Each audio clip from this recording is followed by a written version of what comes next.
कुर्बानियां देते रहेंगे, जाने देते रहेंगे, हमें इसका कोई खौफ नहीं। हमें अपने दुश्मन को उसकी शातरबाजी से समझना होगा। वो हमारी जड़ों में कैसे घुसा। आपने बहुत अच्छी बात की कि वो जो दहशतगर्द बना वो कहीं बाहर से नहीं आया, वो मुझ में और आप में से था, वो किसी मां का बेटा का था, लेकिन उसको तरबियत नहीं मिली। उसकी तरबियत ना मिलने की वजह से वो दहशतगर्दों के पास चला गया और फिर उसने क्या किया, उसने मेरे ही घर उजाड़ दिए, उसने मेरे घर को उजाड़ दिया और उसने ये भी ना महसूस किया कि वो खुद भी किसी मां का बेटा है, वो खुद भी किसी का लख्ते जिगर है, वो खुद तो मरा जहन्नम रसीद हुआ, लेकिन मेरे बच्चों को शहादतें देता गया। अरे इन शहादतों ने तो पाकिस्तानियों को जिंदगी दे दी है।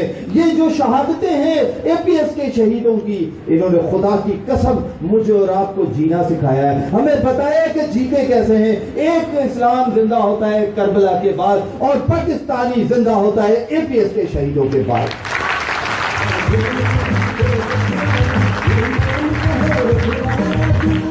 हमें अपने अंदर ये जज्बा हर वक्त रखना है।